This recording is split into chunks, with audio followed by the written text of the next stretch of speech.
Hi friends, అందరికీ నమస్కారం. Plastic సంచుల వాడకాన్ని తగ్గిద్దాం, పర్యావరణాన్ని కాపాడుకుందాం. ఈరోజు జూన్ 3 అంతర్జాతీయ ప్లాస్టిక్ రహిత దినోత్సవం. ఈ యొక్క ప్లాస్టిక్ సంచులను వాడటం వల్ల పర్యావరణానికి చాలా హాని కలుగుతుందని నిపుణులు తెలియజేస్తున్నారు. అలాగే సముద్రంలో ఉండే జీవులు, మానవ వనరులకు, అలాగే గాలి, నీరు అన్నీ కలుషితం కావడం వల్ల ఈ యొక్క ప్లాస్టిక్ ప్రధాన కారణంగా కనిపిస్తుంది. కావున ప్లాస్టిక్ వాడకాన్ని తగ్గిద్దాం, పర్యావరణం రక్షించుకుందాం. ప్రతి ఒక్కరూ కూడా ఈ యొక్క ప్లాస్టిక్ సంచుల బదులుగా గోనె సంచులు లేదంటే జూట్ సంచులు వాడి పర్యావరణం రక్షించుకునే బాధ్యత మనందరి మీద ఉంది.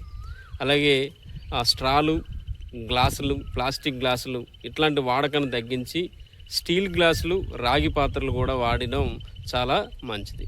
ఈ యొక్క ప్లాస్టిక్ ఎలా మనల్ని హాని చేస్తుందంటే, ఒక ప్లాస్టిక్ సంచి భూమిలో కరగటానికి సుమారు 100 ఏళ్ళు పైగా పట్టే అవకాశం ఉందని శాస్త్రవేత్తలు తెలియజేస్తున్నారు.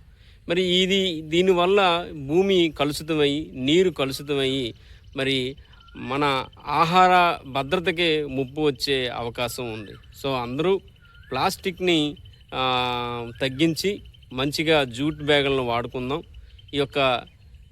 ఈరోజు ప్లాస్టిక్ బాగుందని, క్యారీ చేయడానికి సులువుగా ఉందని వాడటం వల్ల అది మన భవిష్యత్ తరాల పిల్లలకి చాలా అన్యాయం జరిగే అవకాశం ఉంది, ప్రకృతిని నాశనం చేసే అవకాశం ఉంది. కాబట్టి ప్రతి ఒక్కరూ ఈ యొక్క అంతర్జాతీయ ప్లాస్టిక్ బ్యాగ్ రహిత దినోత్సవం రోజు ప్రతి ఒక్కరూ ప్రతిజ్ఞ చేసి ప్లాస్టిక్ వాడకాన్ని అందరూ తగ్గిస్తారని కోరుకుంటూ, మీ చిరంజీవి.